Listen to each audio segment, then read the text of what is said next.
Good morning, good afternoon, and good evening, respectively, to all the distinguished participants, speakers who are present here today.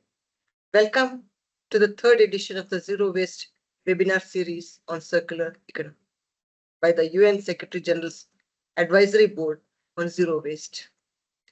I'm Girija Bharat, Managing Director of Myugama Consultants based in India. I'm a scientist turned entrepreneur with a background in water pollution, environmental management. I have led several projects on plastic and chemical pollution in collaboration with government bodies and international organizations.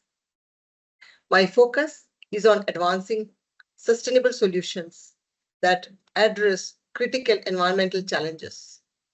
My organization, Myugama Consultants, we do research, capacity building, advocacy, and we have been involved in several Government of India's flagship programs such as Swachh Bharat Mission, Amrit, Jal Jeevan Mission. I'm one of the 3 experts to have drafted the National Framework of India on safe reuse of treated water. I'm also one of the key experts to have drafted the water policy of Republic of Georgia. I'll be moderating today's session, and I'd like to start the webinar with a few housekeeping issues. Please mute yourself if you're not speaking. I would request the speakers to stick to 10 minutes, and at the end of 10 minutes, I'll be raising my hand, the virtual and physical both. And for the question and answer session, we'll have an open discussion session after all the presentations. So your comments and questions are very welcome. If you want to ask a question, please raise your hand, or you can also put it on the chat. We would like to upload the recording of this webinar, so kindly allow us to record.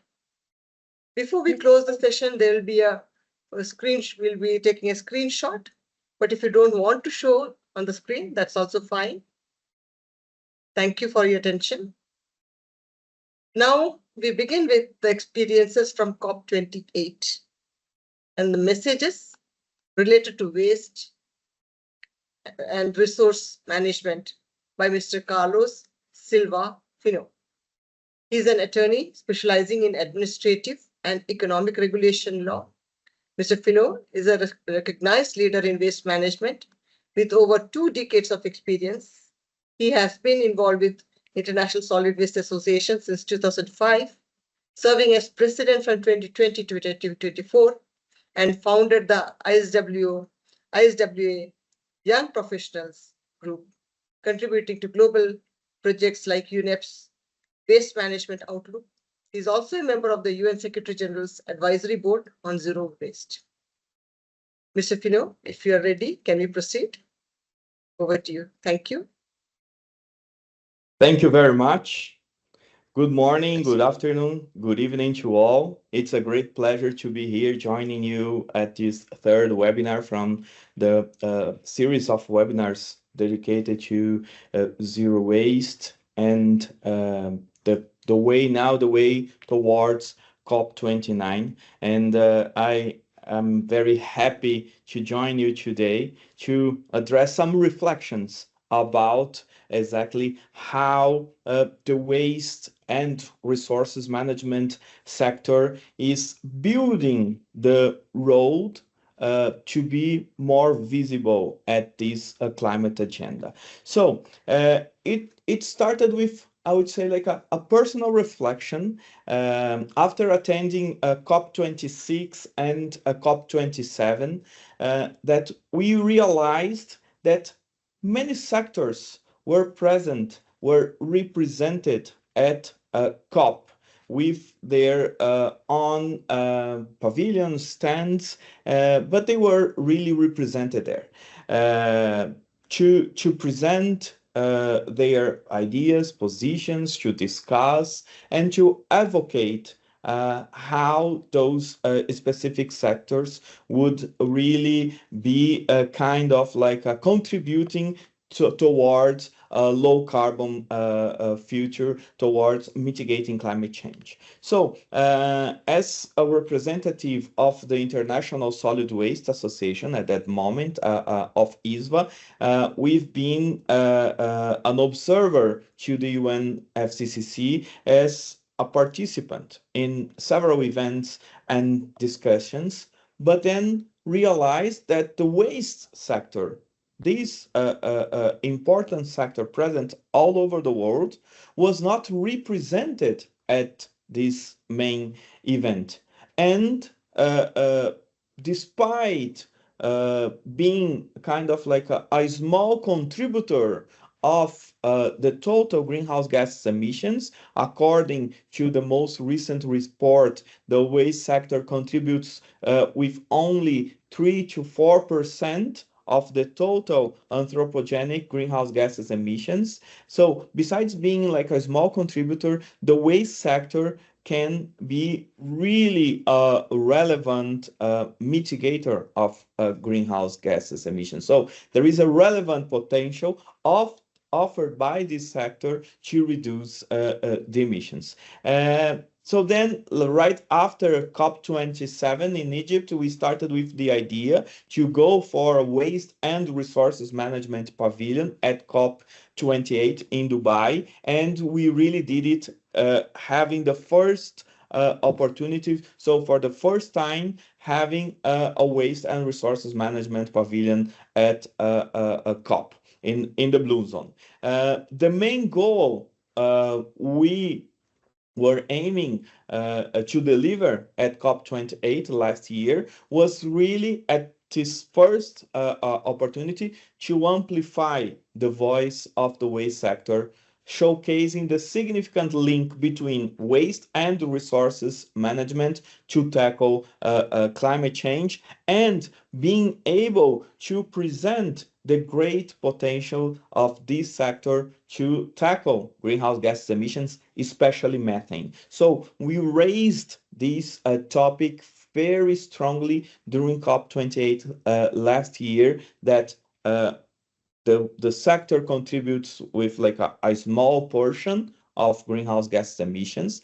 The sector has a great potential to mitigate the emissions, and the better waste and resources management can really be a relevant player when we discuss about methane. So here some topics we presented last year, and we will be reinforcing them this year in Baku, is to engage global leaders, global stakeholders, to acknowledge the climate return on investment of the waste and resource management sector, to recognize that the climate mitigation potential is from waste projects is crucial uh, in order to keep the goal to reduce the temperature rise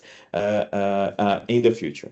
And we need to accelerate the achievement of the SDGs.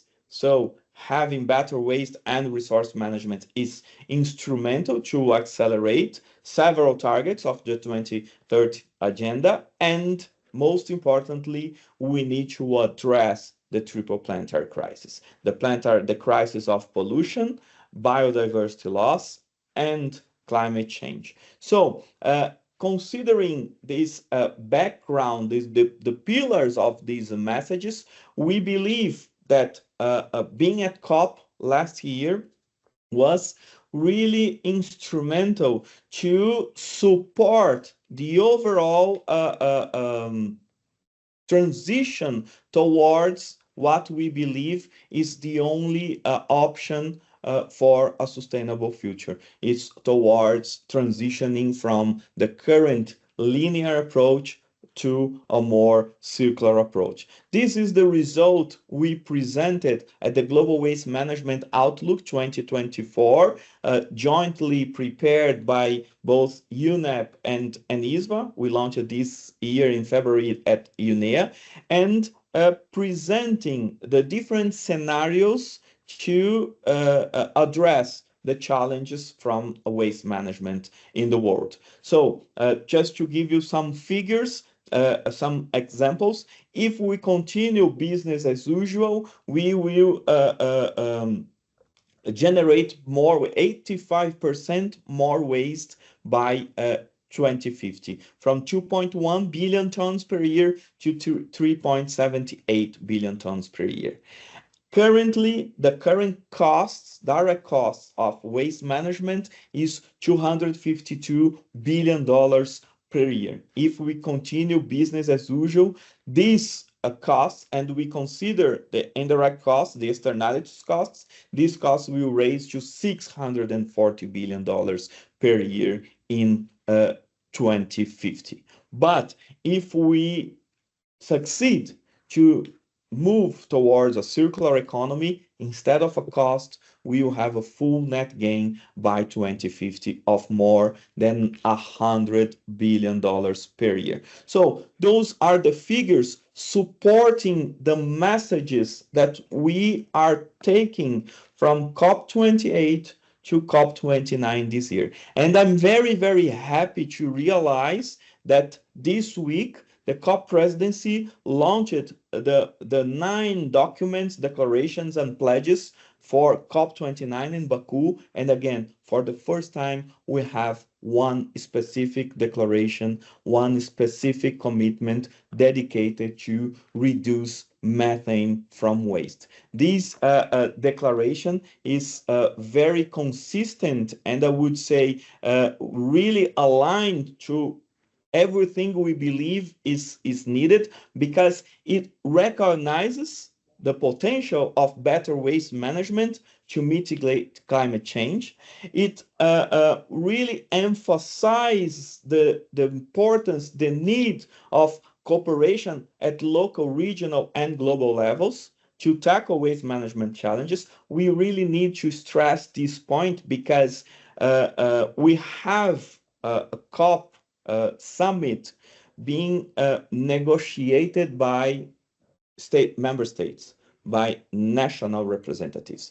But when we look at the waste management services, it's delivered at the local level. So we really need to integrate the different actors. And also we have from this declaration, I would say, the commitment to collaborate more on this agenda, to really bring consistent actions and initiatives towards better waste management and consider waste management as one of the important pillars of the future NDCs, bringing attention, bringing commitments, bringing action, and attracting finance. So those are really the importance of moving towards better waste management with circular economy practice and zero waste initiatives.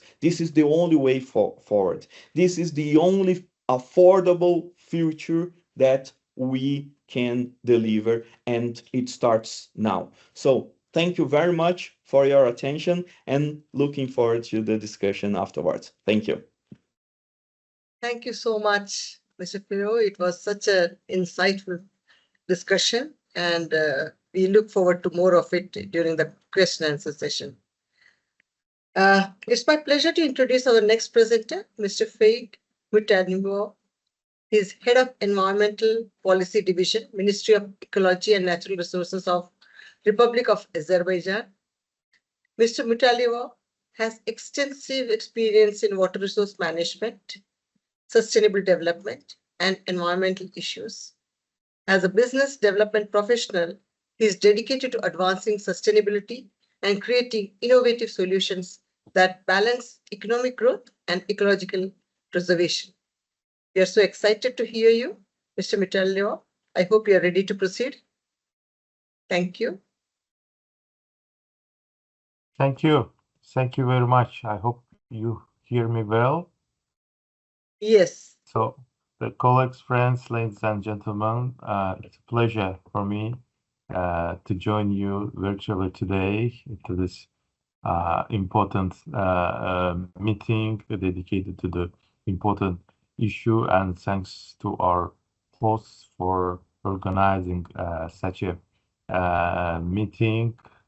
So in general, I can say that the COP presidency has been focusing on working with all the parties to find the opportunity to enhance the ambition and enable action. And we have had many productive conversations, listening to everyone, and in hope we can find a potential solution to most of the pressing issues. The municipal waste is a kind of issue that affects the most of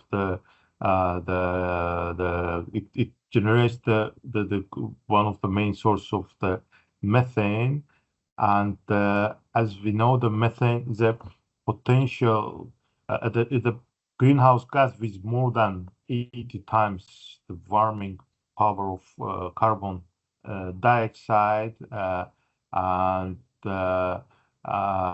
make the warmer the atmosphere within its first 20 years, and we need and we recognize the making urgent action to reduce it is very essential. So coming from the COP26 in Glasgow, where the global methane pledge was adapted, and where it was set the ambitious goal to reduce global methane emissions by 30% by 2030 compared to 2020 levels, focusing on three key sectors, which also includes the waste management. And this year, Azerbaijan joined this global methane pledge and fully committed to its implementation. And in different sectors, for example, our national energy company, SOCAR, has signed the oil and gas decarbonization charter launched at the COP28. Furthermore, we aim to increase our installed renewable energy capacity from current 17 to 33% by 2027, and this it is the kind of 3 years ahead of the schedule, with further increases by 2030 that we earlier, let's say, committed. This kind of positions us as one of the leader countries in greening the energy and innovation. And of course, coming back to the municipal solid waste and the numbers, I believe already enumerated, and here that it's growing, and it's growing fast, and the predictions from the UN, and also I would like to quote Mr. Secretary General's words that we are drowning under a torrent of trash, so that there is a significant impacts that brings the waste management, both from financial and social cost, and it has also, we believe, that the hidden potential economic potential and cost. So that already it was mentioned that Azerbaijan, the COP29 presidency, put forward initiative called Reducing Methane from Organic Waste, and we have launched the COP29 Declaration on Reducing Methane from Organic Waste. It's the kind of supplement to global methane pledge, and this declaration brings much needed attention to the waste sector, which hasn't been strongly emphasized in recent COPs, and organic waste that will be the main point here, along with agriculture and fossil fuels, is a significant contributor to the methane emission. And addressing this organic waste management, we think there's a crucial step for reducing the growing source of these emissions. Furthermore, we think that this kind of sectoral approach allows us to tailor strategies and solutions to the specific challenges and opportunities of each major source of emissions, which by this we will focus on organic waste, and we can address this critical sector more effectively. And this declaration also outlined 5 key enabling areas to ensure success by 2030. This incorporates 1.5 Celsius degree consistent waste sector targets into the nationally determined contributions.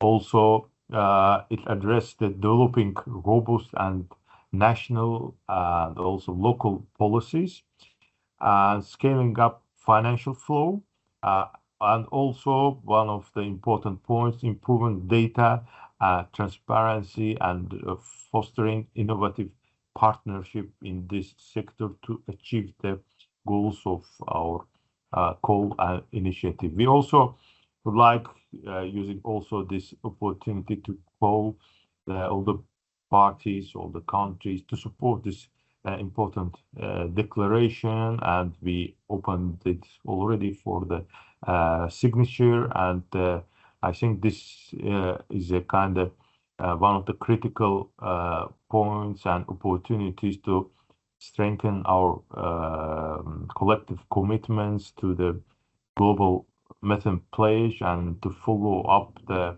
global stock take and address this at the sectoral wise approach and bring attention and significance that sometimes lack of attention.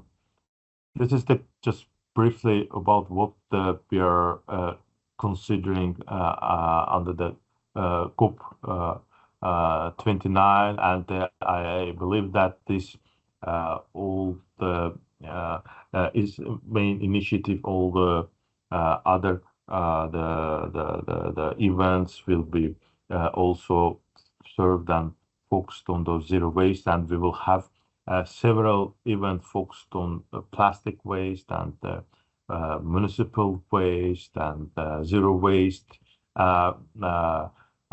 initiative, and I believe that we will cover this sector surely in the COP29. Thank you very much. Thank you so much, Mr. Mitalino. It was really, really interesting to know all the updates and very encouraging to hear all this. Yeah, thank you. I'll now introduce our next speaker, Mr. Vijay Jagannathan, Secretary General of CityNet and Senior Fellow at World Resource Institute, Ross Center for Sustainable Cities. He leads over 140 urban stakeholders in promoting sustainable development in the Asia Pacific and brings 24 years of experience from the World Bank in advancing low carbon, resilient urban initiatives. He is also a member of the UN Secretary General's Advisory Board on Zero Waste. Mr. Jagannathan, I hope you are ready to proceed. Over to you. Thank you. Thank you. Can you see the screen now? Yes. Okay, very good. Thank you.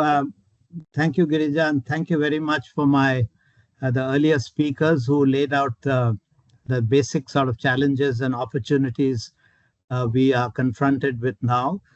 Now, this picture, image you see in front of you is, I think, from Fortaleza in Brazil, but it signifies what's happening across a lot of developing country cities. For example, in our CityNet, among our members in South and East Asia, there are many cities which have gone into very enthusiastically into promoting circularity, and particularly on the plastic side.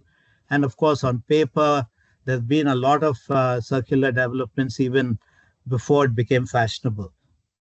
But what is missing in many of our cities is what's not showing up in this image, which is that more than 50% of the waste generated in the city are organic waste. These could be in the form of kitchen waste or food scraps. And also, more importantly, because many of the cities in developing countries in the global south do not have a piped system of wastewater disposal, almost all the big cities of, say, Southeast Asia, many in South Asia, many in Sub-Saharan Africa, are relying on on-site sanitation systems. So the whole issue of organic waste is not just the kitchen waste, but the fact that there is a huge volume of human waste and animal waste also which are generated, but which also follow the same principles as solid waste management. That is, they require a system of collection, of transportation, and disposal. Now, what makes it particularly challenging is because these cities don't have enough resources. Usually you find that the priorities are more into water supply and into basic sanitation, but the kind of infrastructure required for solid waste management is absent, which means that we don't even have a supply chain in many of the developing country cities to move the waste, the organic waste part, from the home to the landfill. In fact, we don't even have landfills in most of these cities. You have what are open dump sites, or waste is thrown into the water bodies around. So the point which comes out, which I think is exactly in line with what Mr. Mutalimov was saying, this concept of what they call fugitive emissions, fugitive methane emissions, are in all the big cities of the global south. In fact, when you look at a satellite image, what you see is massive plumes, because these emissions are coming every day and they cannot be attributed to a landfill or one particular site, but it's the entire urban area which shows up as one huge methane plume. So there is a massive, there's a reason why this should be really a top priority if we are to tackle the problems of climate change and also get the full cooperation of the cities. So let me go to the next slide, which is the two key messages I'd like to communicate through this presentation. One is that apart from the climate aspect, there is a solid and liquid waste disposal crisis in developing countries. And this is because, for the reasons which Mr. Carlos had also mentioned, urban populations are increasing, income levels are growing, consumerism is also generating massive volumes of untreated liquid and solid waste. And the second is that solutions are feasible, but they require sustained support from IPCC and national governments, because the only way the solutions can come is if we are able to merge the fact that there is a local problem in cities of poorly managed solid waste with this global problem, which is that the methane being generated in the cities is causing issues for the climate. And here I would just like to clarify what Mr. Carlos was saying, that, and I think Mr. Mutalimov made the point, that methane may be relatively small compared to carbon dioxide, but it is a lot more potent. If you're looking at a 20-year time frame, it's about 80 times as potent as carbon dioxide. But even if you take a 100-year time frame when the methane plumes remain in the city, it's 26 times more potent. Now, what that means is that if you are to mitigate 1 ton of carbon dioxide, even using a very conservative estimate, if you did a 1 ton of methane, if you mitigated that, it comes to 26 times the value of taking care of carbon dioxide. So it is really a lot more important as a short-term climate pollutant. And from that point of view, it is definitely one where IPCC can think of a quick win, because here not only do the cities benefit, not only do all human habitations benefit, but it's also very good for the climate. So urban waste, therefore, is a significant contributor to not only, as Mr. Carlos was saying, not only is the amount, the municipal solid waste is going to increase a whole lot, but if you look at the total methane estimates, now these vary a lot. I've given some estimates on the right side for 2021, but basically you're looking at an enormous quantity of methane, which is being generated from waste. And a lot of these are now increasingly coming from developing country cities. And the point is that if we were to have a coordinated effort at trying to tackle the methane problem, it would also lead to huge benefits to communities and thereby achieving a lot more of the sustainable development goals. Now, where does globally what happens to the waste? Now, what you find here is that even if you take the global scale, landfills account for about 37%. That is a sanitary landfill, and you could have another 11% of the waste are incinerated. But the open dumping is 33%. Now, open dumping means basically you could have just a dump site without any proper sanitary arrangements, or in many cases, just being dumped in any public body where there isn't any kind of regulation or some kind of policing. So people just dump their waste into streams, into rivers, and creating a huge public health risk also to everyone. But this is a more important chart as far as our global south cities are concerned. This is World Bank data, which basically shows that when you look at the whole challenge of waste, open dumping is 93%. So if you were to take out basically all the, what you would call the OECD countries, the wealthy countries of the world, and even some of the higher middle income countries like Brazil, China, Morocco, Mexico, and so on, for the rest of the developing countries, the story is very stark. 93% is openly dumped, which means that all from these open dumps, what is going out are fugitive methane fumes. Because a lot of the open dumping is when people, let's say someone has a clogged septic tank, there's an informal worker who comes, cleans up the fecal sludge and just dumps it into the nearest waterway. And that creates a health hazard apart from being very bad for the environment also. So the question is, what are the barriers we face? Now, one of the most important ones is just behavioral apathy. I would say behavior here, even on the part of local officials, even of national governments, because resources are scarce, there is a prioritization. I was engaged in a recent review of all the World Bank operations on solid waste for the last 10 years.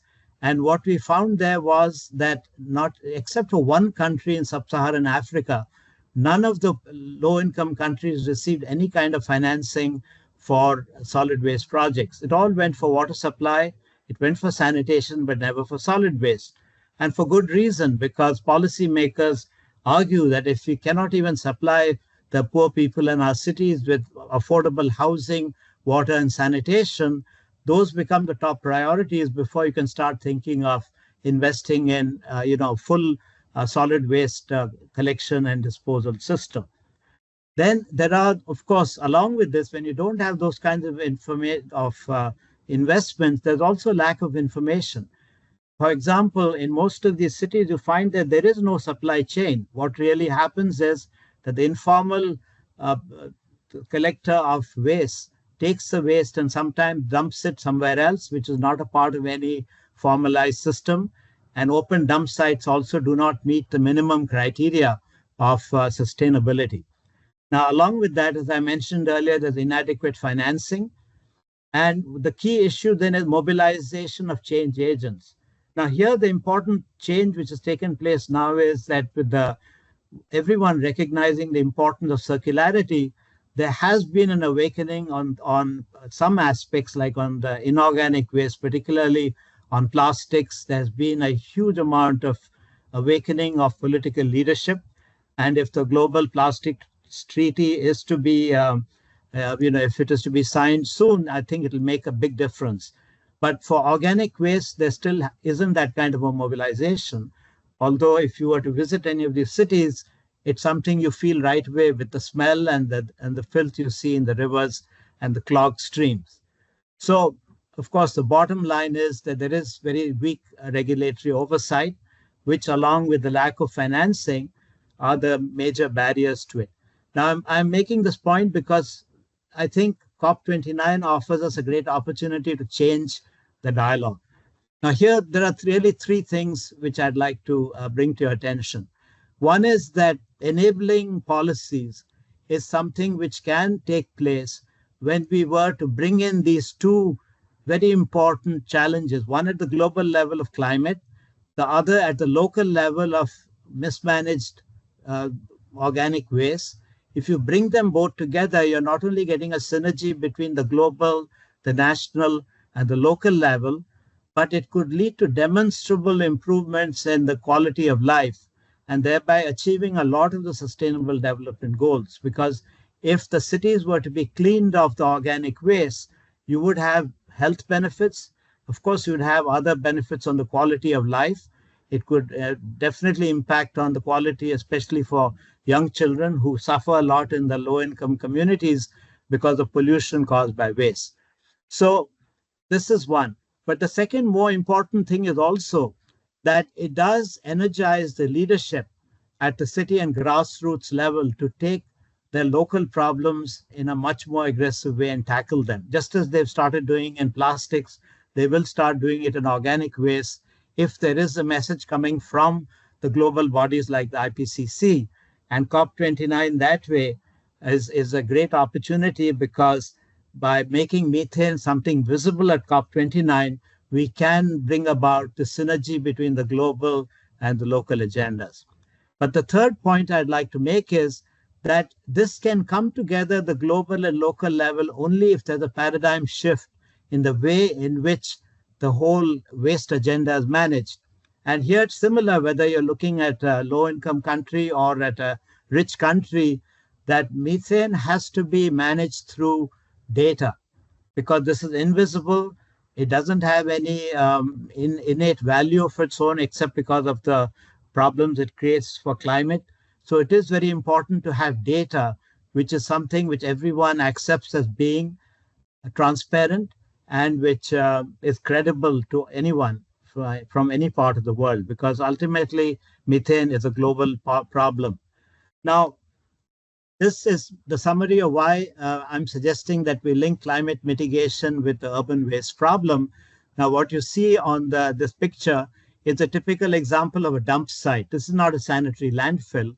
It's just that all the organic waste and the plastic waste and everything are dumped into the city. And there are hundreds of these kinds of dump sites, which is where the fugitive emissions are going out of methane. Now, by having a very systematic strategy of methane capture, cities have a great potential to generate win-win outcomes because it leads to direct benefits in terms of communities getting a cleaner environment and also at the same time giving some benefits to the global climate. So the zero waste agenda with methane playing a lead role can create triple wins. First, it protects the local environment and health. Secondly, it could significantly reduce GHG emissions because of the potency of methane. So whether you take a 20-year time frame or even a 100-year time frame, you're looking at between 26 and 80 times the potency of carbon dioxide, so which would be significant in terms of the reductions, in terms of achieving the mitigation goals. And the third thing is it can also create jobs and build resilience while promoting community empowerment. I say that because you see that lone person standing on top of that garbage heap. These represent the poorest of the poor in the cities and suffer from terrible problems of deprivation. Now, by creating a supply chain, a value chain really, of managing methane waste, the methane from organic waste in a better manner, there is a possibility then of also improving the quality of life and the livelihoods of the poorest of the urban poor, who are the ones who are doing the cleaning of the septic tanks, the pit latrines, and also taking out the trash from communities all around the city. Excuse me, sir. So, we are yeah. running a bit late. Okay, sorry, I'll Thank move you. quickly now. So this is just a very quick presentation of what the issues are in developing countries, where you find that there are three separate boxes. There's solid waste collection, pipe sewerage, and then there is a septage collection. So methane capture can enable us to basically not only improve the contributions to climate, but also at the local level. And here my suggestion is that the digital ecosystem allows us in many ways to bring in land-based sensors as well as the data which we're getting from satellites and air-based sensors also to collect the information which can form the basis of designing new systems. Now, once you have that kind of data, then it's possible to finance this kind of viability gap, which is right now taking one of the reasons why you don't have much of investments in solid waste management in the poorest countries. Because as I mentioned earlier, in these cities, there's an issue that there's not enough revenue available, but climate finance could be one way by which you could bridge the gap between the costs, which are shown in red, and the revenues, which are whatever the city collects from the taxes and other fees which people are paying. So this is the kind of schema which can come up of automated data collection, disclosure, backed by transparency, which can greatly improve the whole system of management of solid waste through methane capture. So to sum up, these are my four major points. It can be done. Methane can definitely be the mechanism by which cities can improve their solid waste management of organic waste, but it requires transparent measurement. It requires a universally accessible data platform. There are these efforts like the Global Methane Initiative has made accessible platform, but it has to be tailored to the poorest countries where there are these challenges of not even having a value chain. Now, these can take place only when the signals come strongly from global leaders. And from that point of view, I think COP29 is a great opportunity to build on what happened earlier in COP26 and 28, to send the message to financiers and to others saying, let's really do something on methane. Now, in WRI, we have a systems lab, and we have proposed some key performance indicators, which can also enable us to start building on. I'm just giving you the link to the systems change lab. Now, this is suggesting an MRV system, which is a little bit different to what the Global Methane Initiative has proposed, because we are trying to recognize the fact that there is no supply chain among the low-income countries of the world. So how to create one, that's what we are discussing here. So that's the end of my presentation. Thank you very much. Thank you so much, Mr. Jagannathan. It was quite interesting and very worrying to see this large number of low-income countries having open dumping 93%. It's huge, yeah. So now coming back to the next speaker, I'm pleased to introduce our next presenter, Dr. Hakima Elhate, founder of UGLO. She currently serves as an advisor to Senegal President Macky Sall for his zero waste initiative. As the former Minister of Environment of Morocco, she was elected Vice President of the United Nations Paris Climate Conference in 2015. She's also a member of the UN Secretary General's Advisory Board on Zero Waste. I hope, Dr. Elhane, you are ready to proceed. Over to you.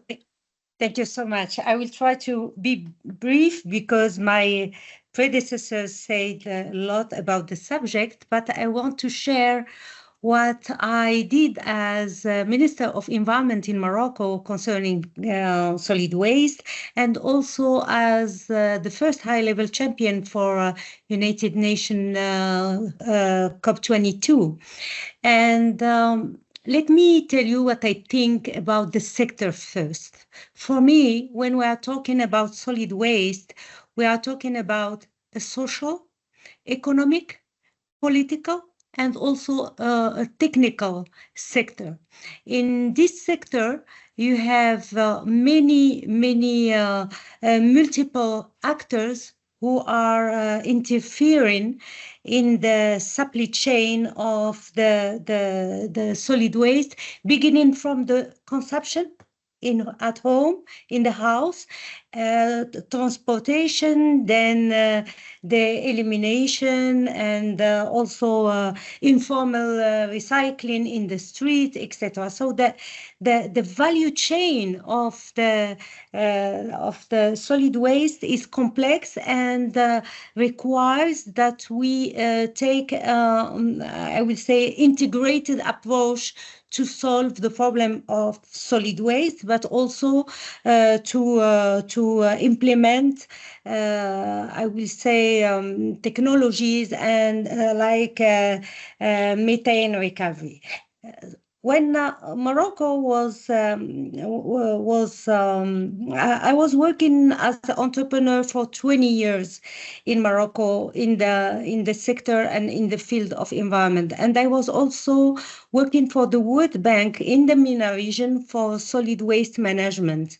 And I can tell you that we are facing in the developing world, and especially in the South, many challenges. First is the ignorance and the capacity of the local authorities. This is the first and the most important thing, because even though they are interested in implementing solutions and dealing with the waste, and I will talk about the challenges we are facing in waste management, they don't have the knowledge. This is the first point.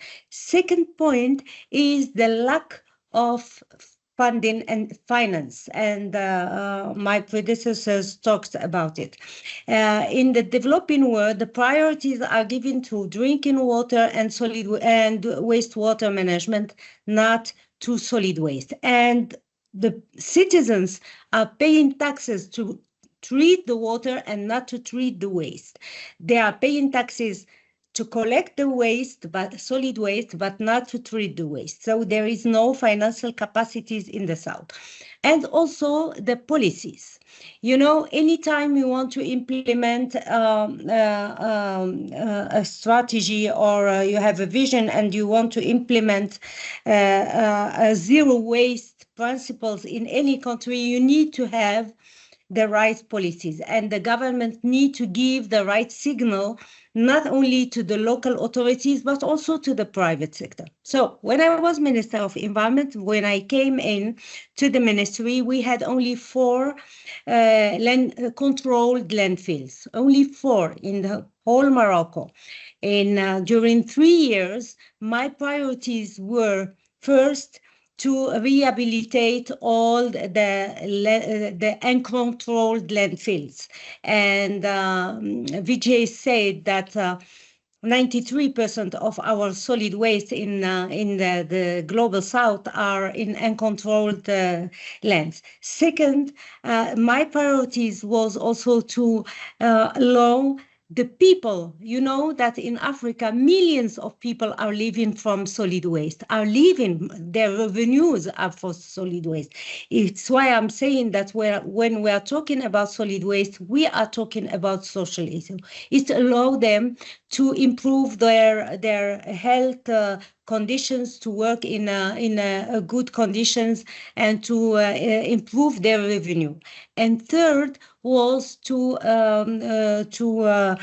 cope with climate change and with the methane emitted in our landfills. So, and I changed the policy I switched from landfills to centers of valorization. I include the informal sector within the contract the local authorities had with the private sector, because these people were already on the street and were already making segregation.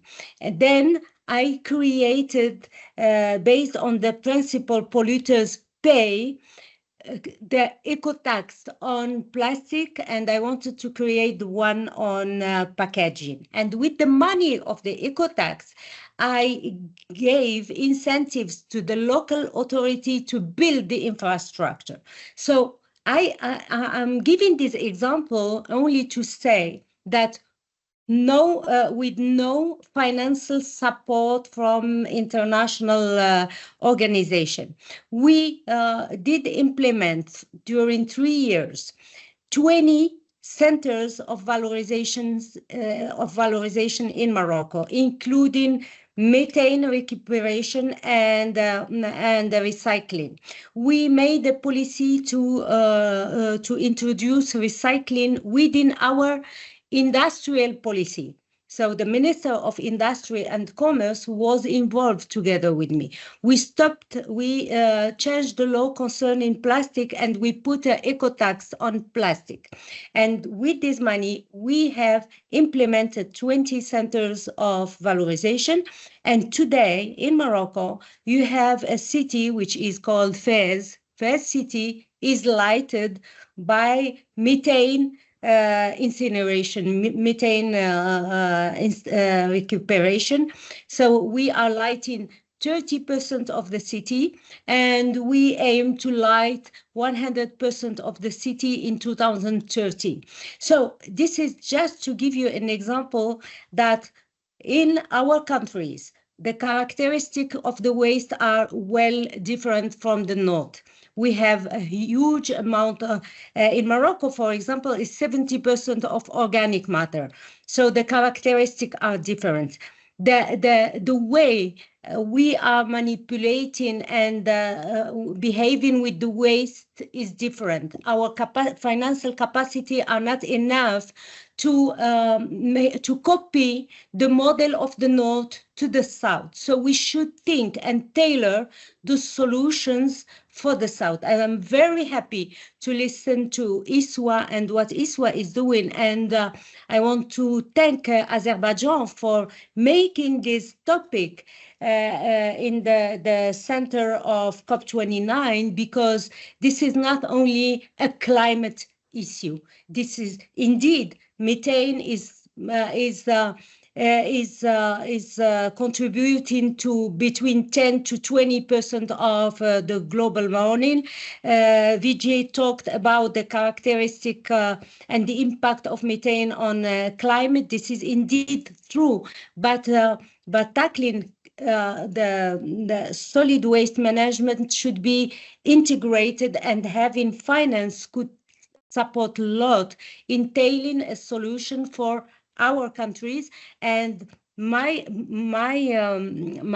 policy I made when I was minister was to have 2 containers, one for inorganic and the other one for organic, and to take the inorganic to the private sector for recycling, and the organic to the local authorities with in partnership with the private sector to produce methane and energy. So that was what I made for Morocco. That is simply an example, because the solutions, there are many technical solutions, but what we should not forget, why tackling the problem of solid waste and methane in the south is the capacity of the South in implementing solutions, in implementing the right policies, and in mobilizing funds also, because I heard what Vijay said. I fully agree.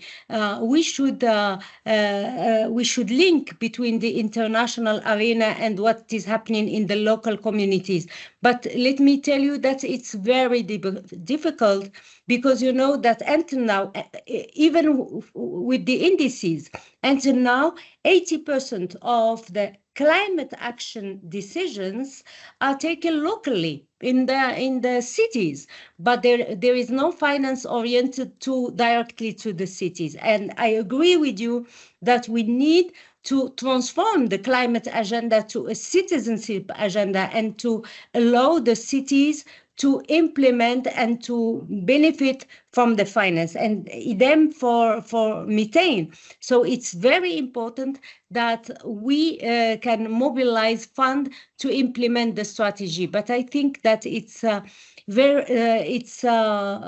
this is what I'm happy to deal with within Zero Waste Initiative, is to have and to give example of the right policies which are appropriate to our countries. Also, promoting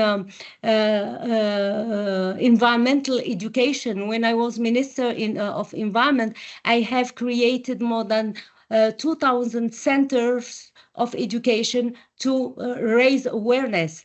So, and I think that under the Paris Agreement, there is the capacity building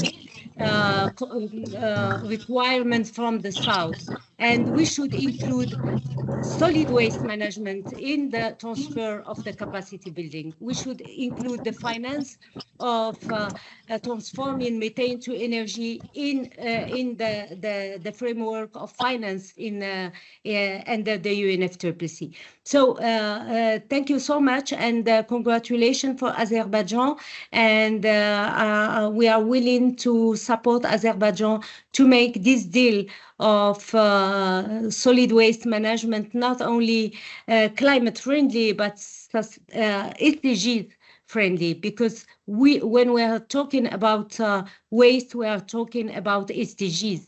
This is the reality, because as I told you, millions of people are living from solid waste, and we need to incorporate them in our way of thinking and implementing solutions. Thank you.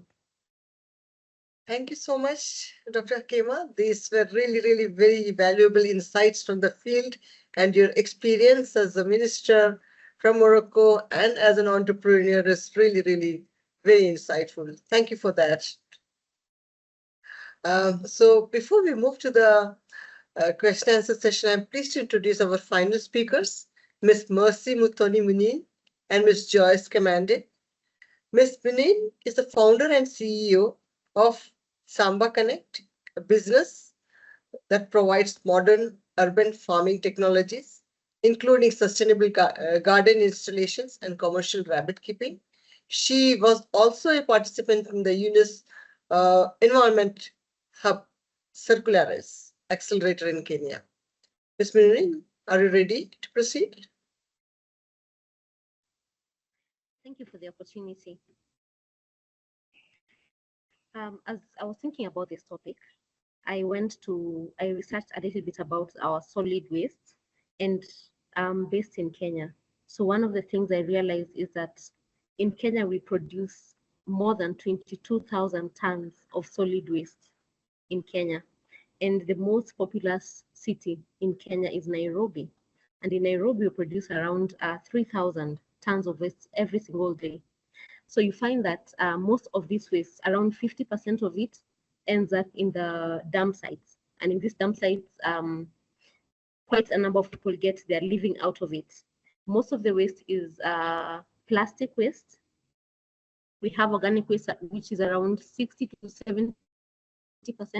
Then we have plastic waste and paper waste and other things like glass and other things and paper. So one of the things, what we came up with is a business that is able to take up a bit of this waste, that is able to be recycled and get useful things out of it. So for the last 5 years, we have been recycling waste through urban farming. So what we do is that we use recycled plastic to create gardens where people are able to access fresh food from their backyards. This food has been a problem in Kenya, I think, in most developing countries. And you find that across board, everyone is struggling with food. Either on the high income areas, you find that people are struggling because they want the healthy food. They don't want the food that has been grown in unhygienic places like on rivers and all that. And on the other side of the divide, you have the very poor of the poorest of the poor. And what they do is they just need food. So you find that at the end of the day, we are all trying to balance this equation of looking for food. So that is how we come in. As Shamba Connect, what we do is circular economy. And that means that on one end, we are growing vegetables in the backyards in the urban places. And we work with individual homes, we work with schools, we work with churches and other organizations. And on the other hand, we also empower people in the urban cities.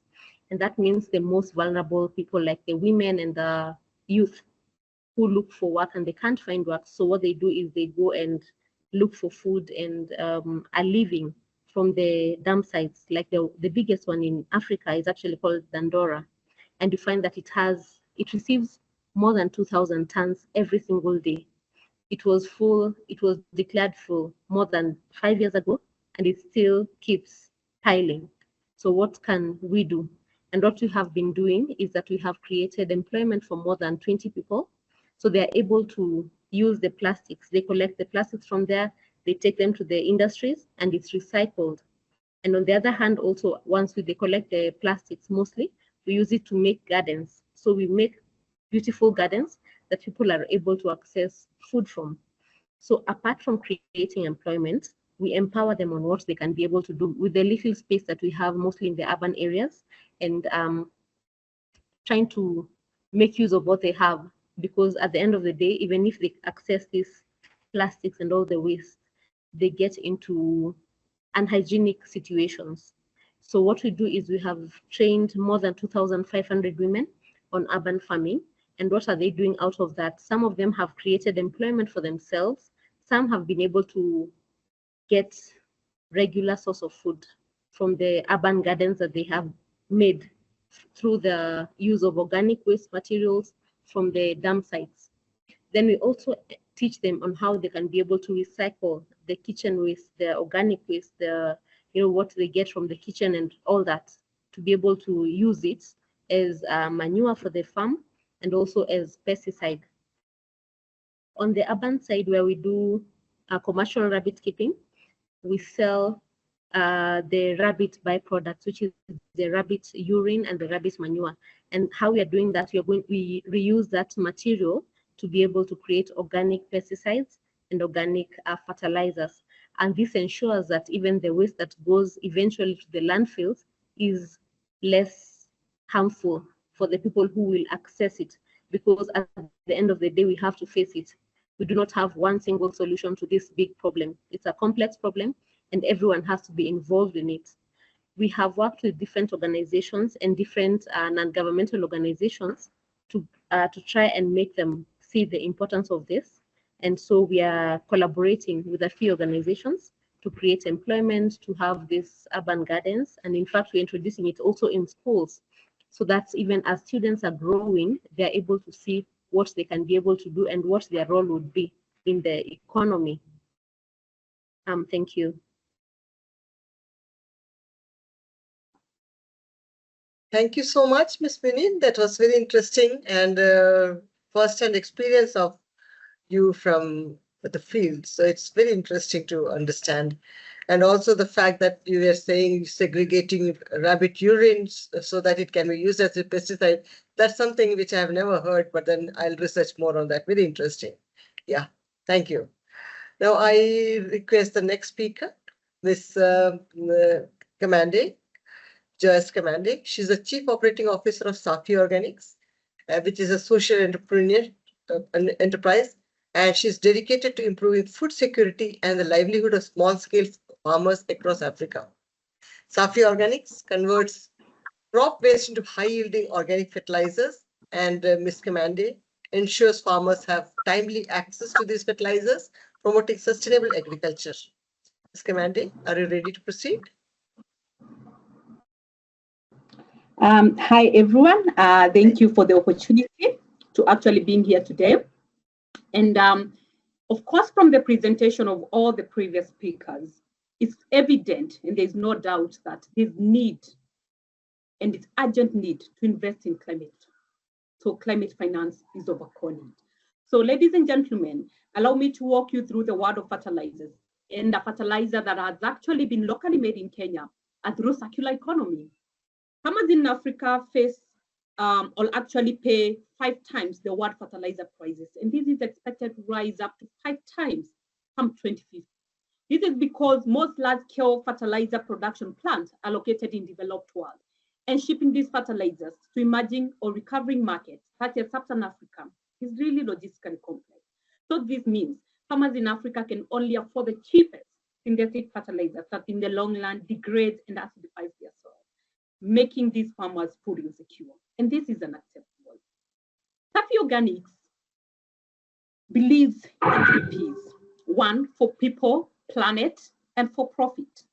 So we embraced a technology designed together with my team way back in 2015 to decentralize and small-scale fertilizer production in village-based units using the locally available resources, labor, and waste. So our process is very simple. We collect crop residues such as rice husks. Currently in Kenya, operating at about 7 tons of rice husks. But globally, we estimate that actually annually in Kenya is about 8,500 tons of rice husks that are produced. So that means that we are really also not actually, we are just at the type of an iceberg. And then we pass the biomass through the pyrolysis process in under 200 minutes. Then we have a past product that is called biochar. So it's like, looks like granite charcoal, so it's black in color. And then we process it. We have developed a nutrient mix that we add into it and then package it into a fertilizer. What has been proven from the field and over the last years is that we have been able to increase our yields by 30%. And our fertilizer, and what is amazing about it is that it's able to sequester CO2 from the atmosphere, talking about a capacity of 1.2 tons of CO2 sequestered per hectare of land that uses our product.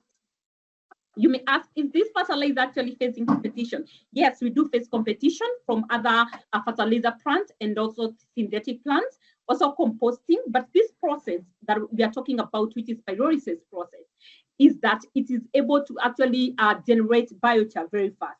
So that means that the conversion times is more faster comparing to composting, and of course, less emissions. And the cutting edge is that Safi Organics can actually tailor-make these fertilizers dependent on the soil needs of our farmers. It's a fast-growing market, and in Kenya alone, we are targeting about 4 million smallholder farmers, valued at $80 million per year.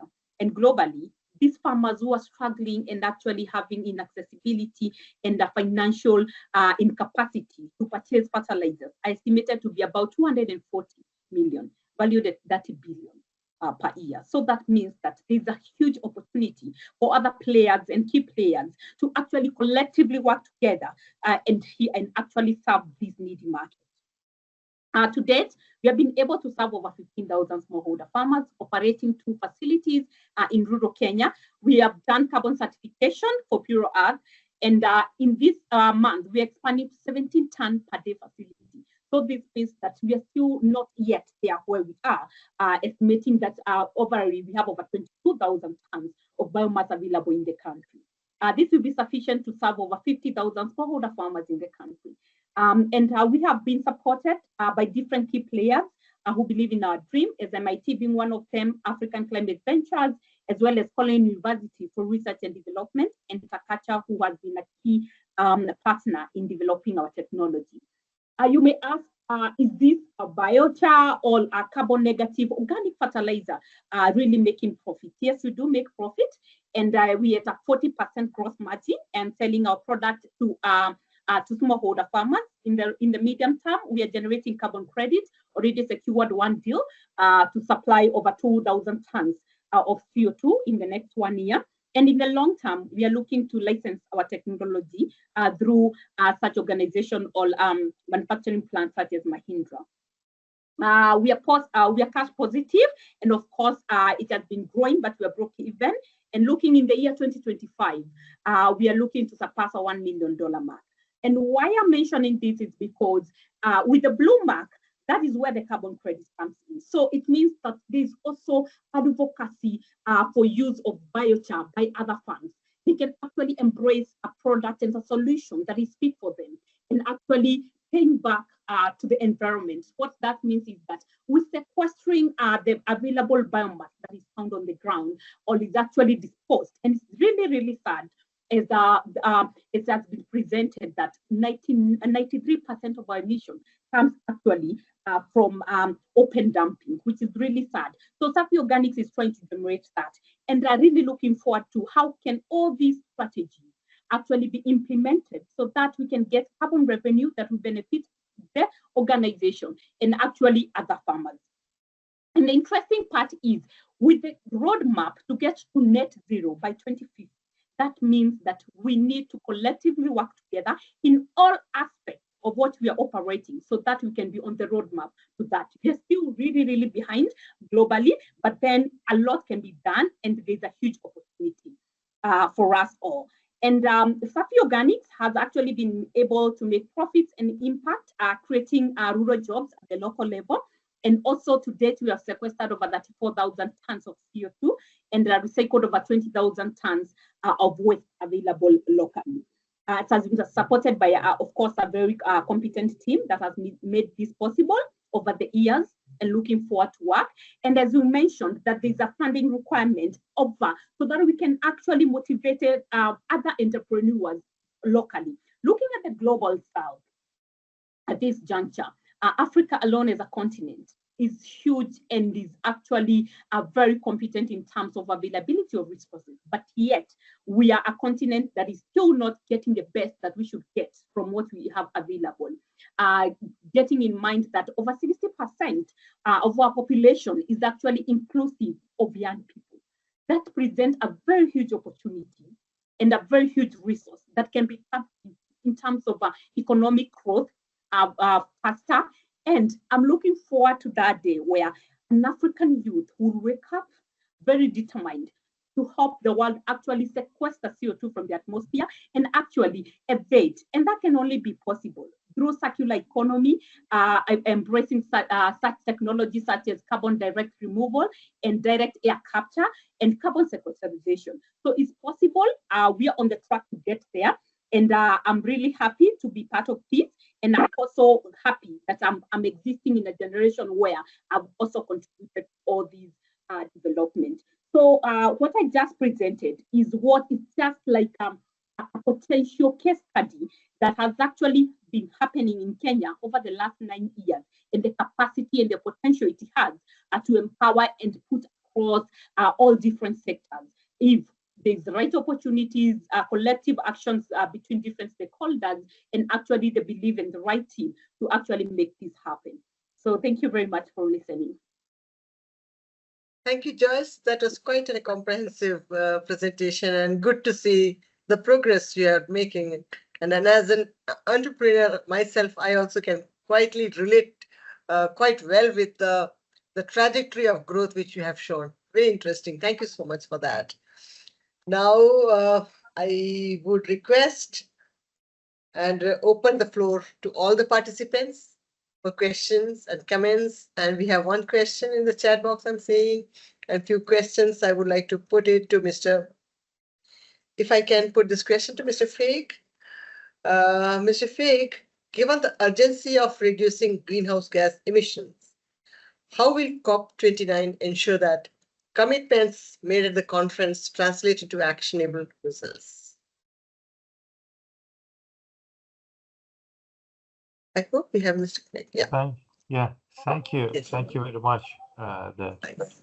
The COP29 is the finance scope, so that the expectation on the negotiation of the new collective quantitative goal, quantified goal is the main point, that the result of this will be crucial, both in the determination of the, I believe, the new national determined goals, and also tackling the climate change and reaching the 1.5 aligned the reductions, so that we will build on the previous the results. As you maybe remember that previously there were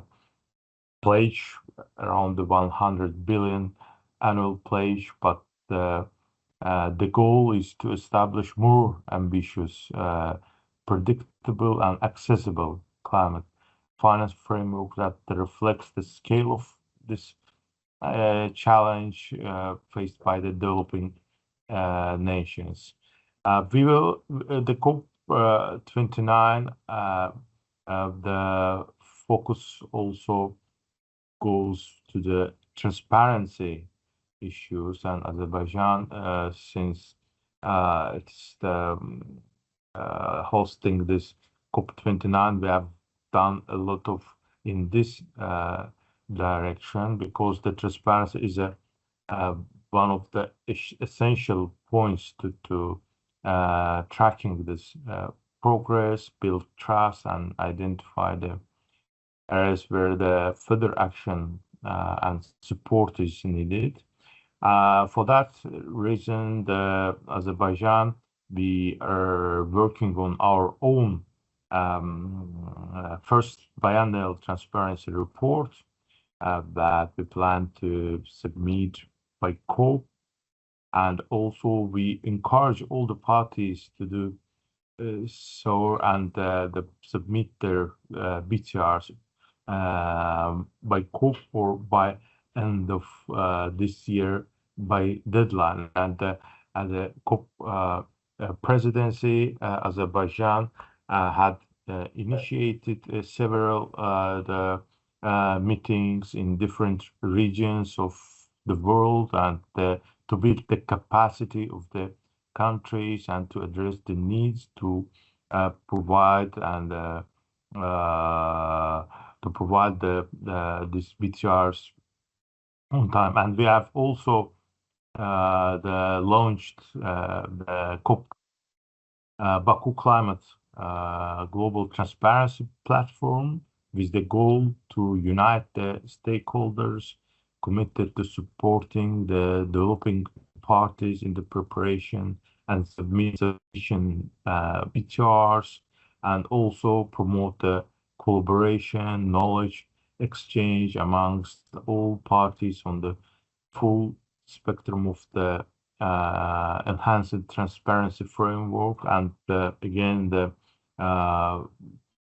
build the capacity and provide the resource for this. And also besides this, our COP that we have 14 COP presidency initiatives, which I believe addresses all the issues among the mandated track, starting from the finance, going to the water, agriculture, energy, and as we discussed, the waste management issue. The main motto of the COP29 is the enhance ambition and enable action. So indeed, the COP presidency team works closely with all the parties and to hear their needs and to better understand and to bring the consensus in this negotiation process to achieve again the main discussion track here is about ACQG and to have more ambitious goal which will help achieve the earlier agreed 1.5 Celsius degree, and also serve the implementation of the GST document. Of course, I know that besides the mitigation, there is also adaptation issues, which also should be further elaborated, the operationalization of the loss and damage fund and other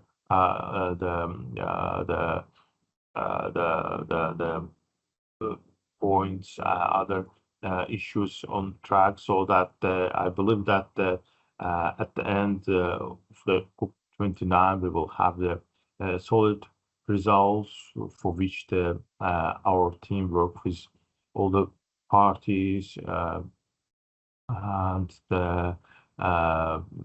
these results, I believe that will serve the goals was to decrease the and achieve the 1.5 degrees Celsius limitation, and also prevent and adapt the consequences of the climate change and to build resilience of the vulnerable countries, because Azerbaijan also faces in last decades these consequences, and we ourselves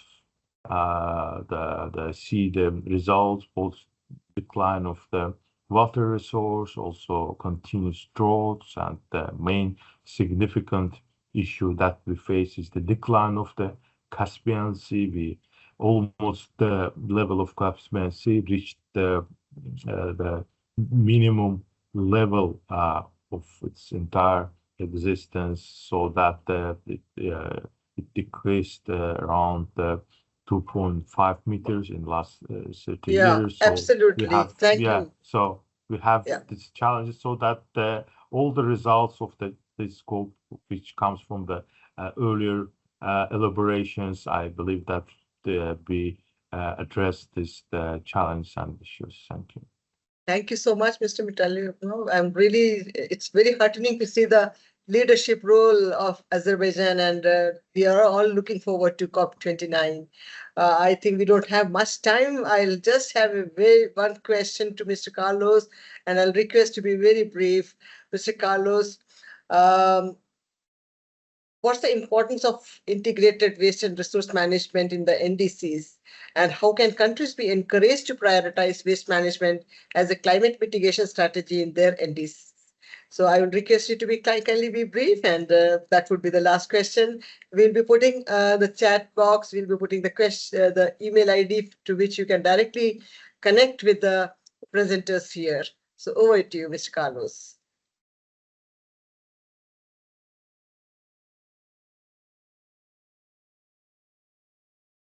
I'm not seeing Mr. Carlos. I probably think he has logged out. Never mind.